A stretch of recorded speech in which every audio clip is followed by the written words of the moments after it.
Hey, I'm surprised you're not studying for the test. There's a test today?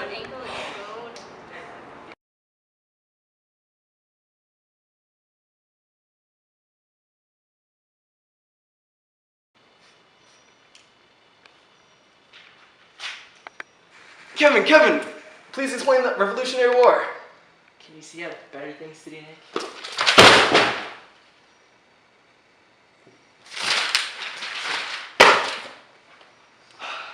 Alright. Well, Nikolai, the American Revolution started in 1775 and it ended in 1783.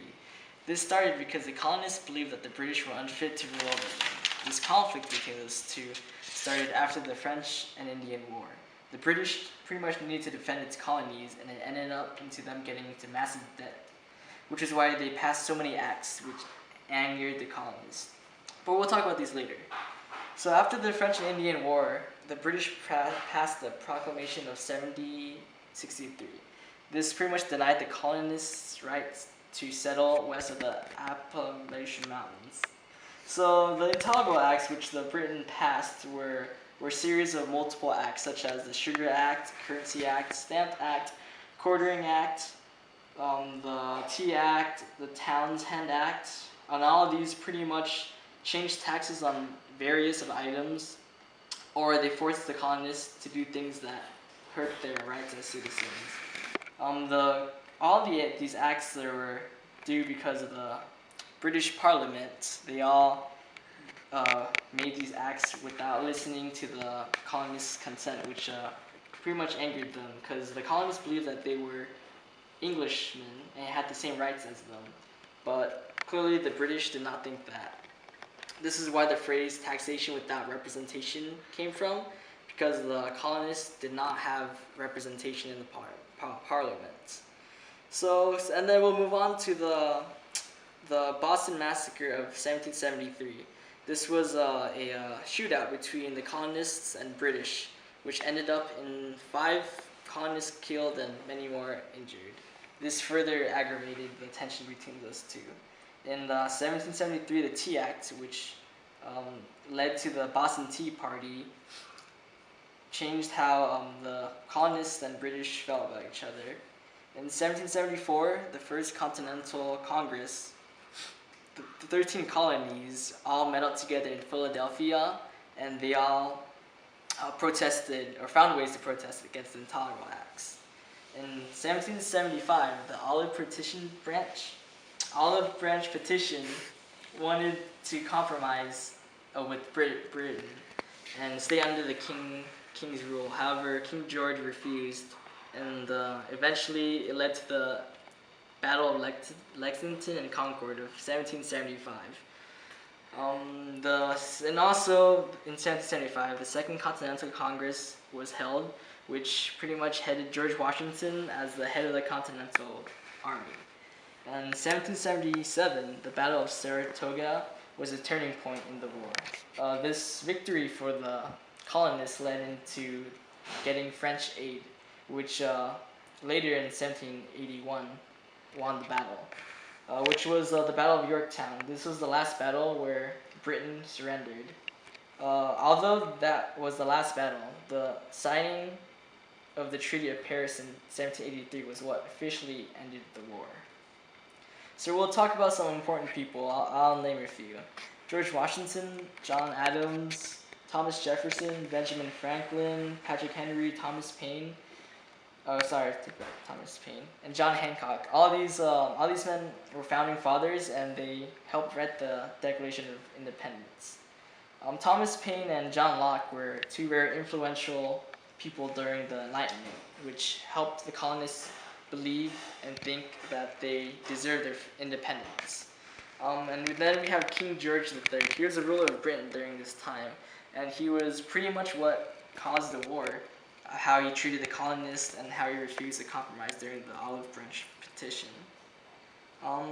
Some innovations during this time were the Declaration of Independence. This is a major innovation, as no other colony has made this Declaration of Independence, and they actually won. Guerrilla warfare. This is a form of hit-and-run strategy which the colonists used. It saved them lots of casualties while inflicting heavy damage to the British Army. It was pretty much, they used the forest to cover, and they attacked and ran away. A foreign impact would be the foreign nations recognized the 13 colonies as independent nations. France came to expect American alliance and support, and it weakened the British. So how the war ended. The colonists won the Battle of Saratoga, like I mentioned before, and this was a turning point as it gained French aid.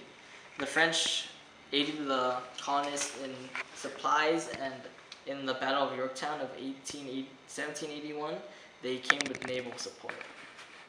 And finally, in 1783, the Treaty of Paris was signed, which Benjamin Franklin and Thomas Jefferson helped into negotiating it. The result of the war later, the colonists gained their independence from Britain. The starting off was tough, but changes were needed in order to have a real nation.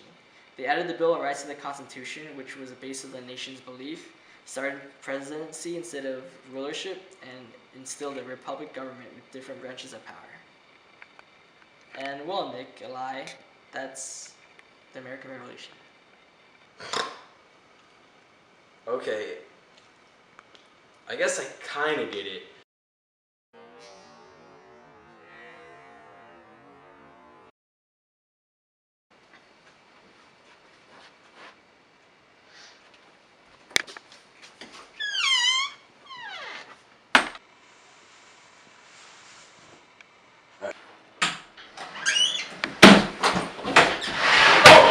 What are you doing? Civil War! What? Civil War! Tell me now! What are you asking me? I don't know what the Civil War was! Why are you in here? What was that? Just like 3 minutes! Tell me what the Civil War was! I was in the shower! I don't care! Oh my god, okay.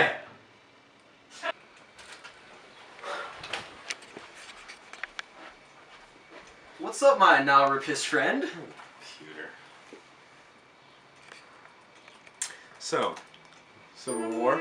Yes, sir. I need to learn the Civil War. My test is in like 3 minutes. I've got just the thing. So a lot of people, huh? Especially since, you took like 9 minutes in the shower. Screw you, man. I'm not even done. I still haven't gotten to my luscious locks. They are pretty luscious. Alright, so people believe it started over slavery, right? But it was more of actually like a sectional war. Like for example, the North and the South had developed into separate societies due to their different economies and different ethnic and social backgrounds, cultural contrasts, etc. But what had started out as like friendly sectional rivalry had turned into something a little more tense. Next, there was the debate over state and federal rights that started after the Tariff of Abominations, when South Carolina thought that the state had the right to secede, and the northern states were like, no, because like in the end, by the time the war started, the South felt that they had no representation in Congress, and stop looking at my chest, and in the middle, or in the center of the nation. And since they had no representation in Congress or not enough swing, they couldn't get anything done, and the North passed all their laws. So yeah, then of course the slaves being introduced to the Southern economy, the North thinking it was unjustified, it becoming so beneficial to the South due to Eli Whitney's cotton gin, etc., etc. Years of debate over slavery, whether it was legal, compromises, Missouri, Kansas-Nebraska Act, Compromise of 1850, fugitive slave laws, all came into play. But no matter how the South tried, the abolition movement in the North grew to a point where the South couldn't handle due to literature such as Uncle Tom's Cabin and the infamous narrative of the life of Frederick Douglass. The last straw was actually when Lincoln was elected in 1860. The South felt that he was the most likely threat to slavery at the time, and South Carolina soon seceded. So the important people were Lincoln, obviously, who led the North throughout the war, Jefferson Davis, who became the Confederate president, but was limited due to the lack of power and structure of a confederacy, Stonewall Jackson and Robert E. Lee, both Virginian generals for the South, who represented the South's superior military training and were both actually West Point graduates, Then a series of nurses and doctors, female doctors, who kind of pushed female involvement in war and medicine forward in the age, including Elizabeth Blackwell, Clara Barton, Dorothea Dix, who was more of a reformer for mental patients, and then of course Sally Tompkins, who was basically the Clara Barton of the South. Then there was Thaddeus Stevens, the radical Republican leader, who pushed in the North for the freedom of the slaves and as much equality as possible while he was alive. Focus! We only have a few minutes before the test. Only a few minutes? You're probably late already. Oh my gosh, I've never been late before! So, along with the superior Southern generals, the South had superior officers throughout the Army, such as Jeb Stuart and George Pickett, who would later become infamous for Pickett's charge. The Union generals didn't step up till later in the war, and they were different generals. William Tecumseh Sherman, who led the March to the Sea, and then Ulysses S. Grant, who took over and was willing to sacrifice troops for the cause of victory. Back in the Union, in Congress, you had opposition to Lincoln, Peace Democrats, Winfield Scott running against him for president. His main opposition was Clement L. Vallandigham. Interesting name. And then, of course, after the war, we have John Wilkes Booth. Do you know what he did? Was he like a cheesemaker? That's exactly what he did. So, important battles and events, just a summary of the war. Lincoln's elected in November of 1860. South Carolina secedes in 1860 December, followed by several other states. The Confederacy is formed in Alabama in 1861. Fort Sumter is attacked later that year, and Lincoln did not want to fire the first shot, but he did supply the fort for a battle. The South did end up taking it.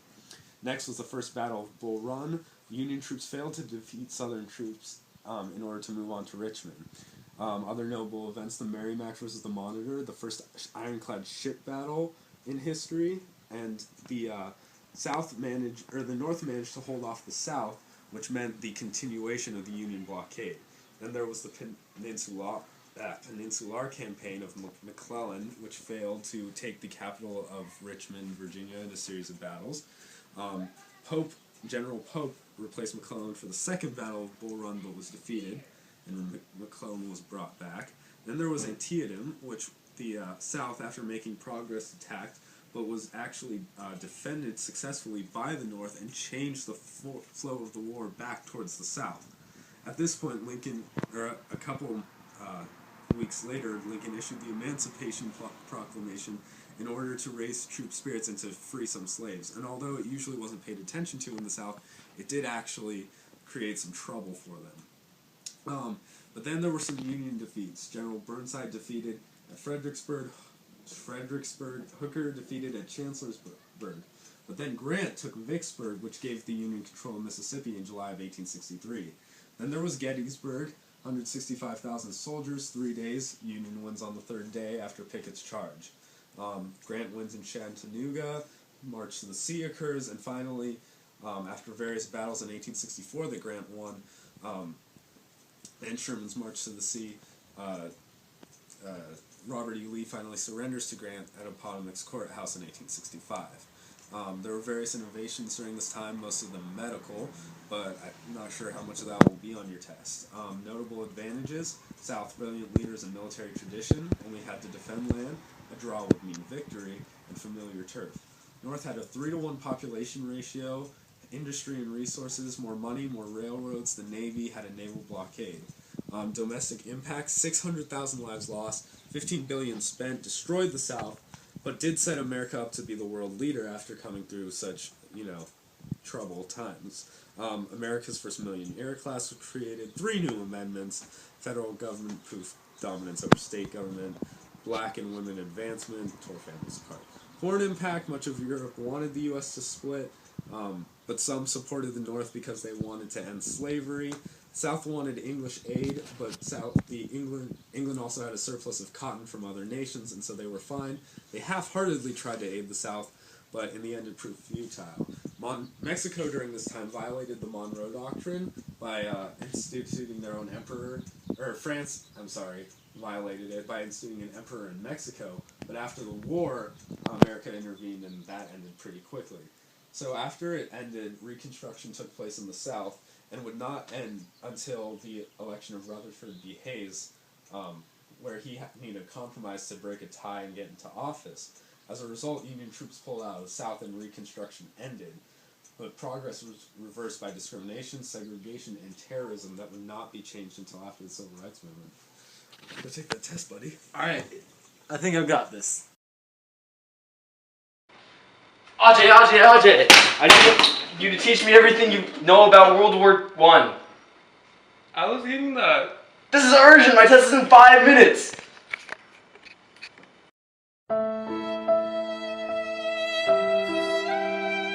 Okay. Here's your bagel. I don't want that bagel.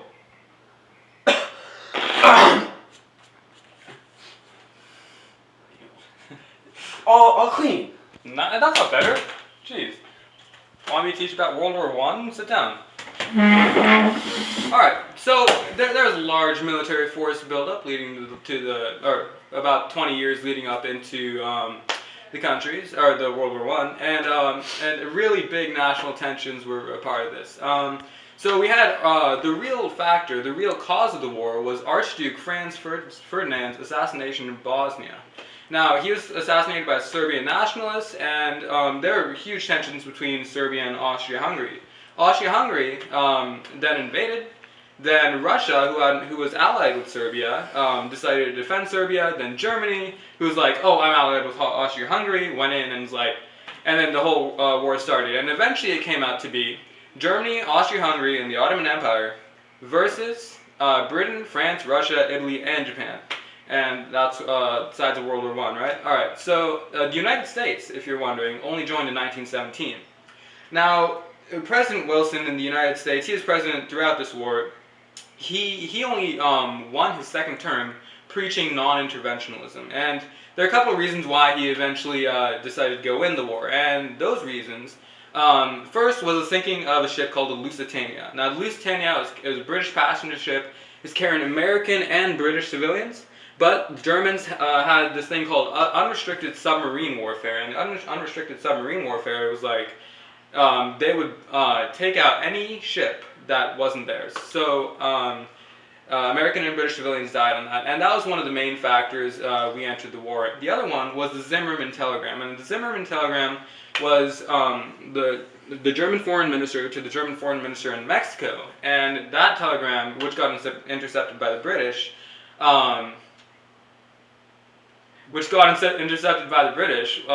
it stated that, or asked Mexico to attack the United States. Now, those main two reasons the United States entered the war. Now, some important people who will be under test are Kaiser Wilhelm II, the Emperor of Germany. We have Winston Churchill. He was only the head of the British Navy during the war, and then he got demoted after a Navy defeat. He was then battalion commander on the Western Front.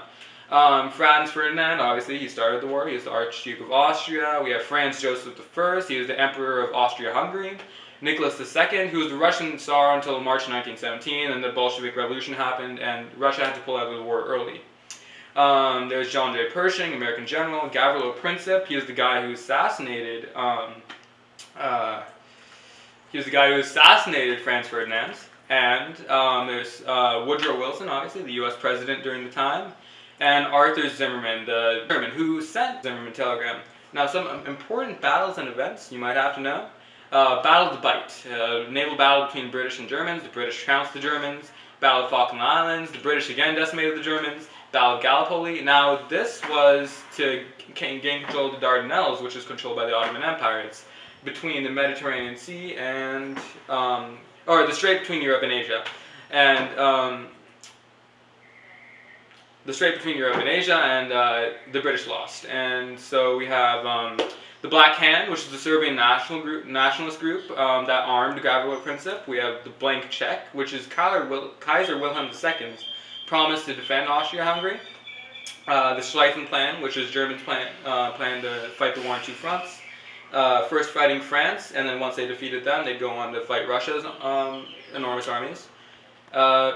And the factions these two belong to is Triple Alliance and the Triple Entente. Now, the Triple Alliance was between Germany, Austria-Hungary, and the Ottoman Empire, and while the Triple Entente was Russia, Britain, and France. And innovation. Okay, innovation was huge during World War I. It was the beginning of trench and chemical warfare, first major use of artillery, and the technological advances of this war have changed every war since. We have the creation of Air Force after, we have tanks after, we have artillery. It's just huge in terms of war innovation. Now, the domestic impact, you might be wondering.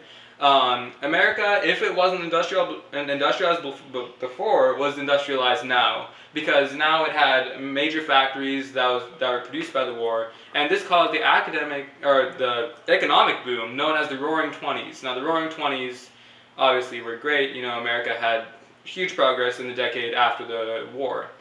Foreign impact: America now, after this war, was risen to the status of a world power. Whoa. Now, a world power, and one of the effects of this was America's effect on the ending treaty, which was the Treaty of Versailles. Now, Treaty of Versailles, Woodrow Wilson introduced 14 points, only one was taken, and that was the beginning of the League of Nations. All right, and that should prepare you enough for the test. Good luck. All right, I got this. To explain World War II, I'm going to go to the smartest person I know. Okay, World War II all started when Germany, Hitler came to power in Germany, okay? Then after that, Germany wanted to expand their boundaries, so they wanted to invade places like Czechoslovakia and Poland, and, Britain and France tried to appease them, tried to stop this from happening, because they didn't want this to happen, because, it's never good when you, invade someone. So, appeasement didn't work, and in 1939, Germany invaded Poland, which was really bad, and so immediately Britain and France came to Poland's aid. And then, immediately after that, Italy and Japan came to Germany's aid. And then, after a while, after actually 2 years, Japanese attack America, and that's Pearl Harbor, and that makes us have to join the Allies. Not have to, because we kind of want to, but anyways, we join the Allies, and then also a little bit before that, Japan attacks the Soviet Union, and they're forced to join the Allies. Okay, so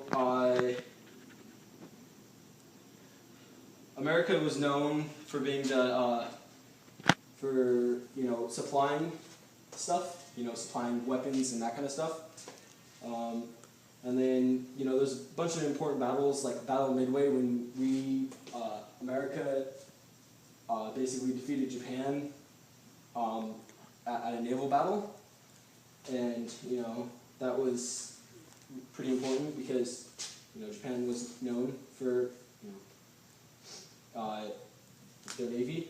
Okay, D-Day was also a really important battle, and it was where we invaded Germany, and Battle of Britain, Stalingrad, Battle of Berlin, Iwo Jima, Battle of the Bulge, Pearl Harbor, and then VJ Day. VJ was the victory in Japan, and so that was the that was when we nuked Japan, and that was really important because that was the end of the war. And then returning GIs basically ended up in a world of suburbia. America was very suburban, and then also the GI Bill of Rights was passed, and then they came back to the baby boom generation. Okay, this also led to the Cold War. The end. I'm gonna do really great on this test. Yes. What you guys are producing here is less than stellar. It will have a negative impact upon your, let's just say, your post-high school career. So it's not just about this year, it's about next year as well, okay? Okay. And that's actually a serious note. So step up, Nick, for once in your life, okay?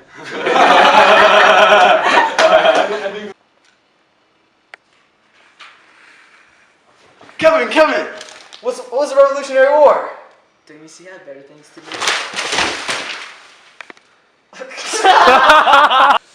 Ajay, what are you teaching me? Wait! What did you learn? Well, basically, I don't think I learned all that much because I kind of dozed off in Poco. Ajay!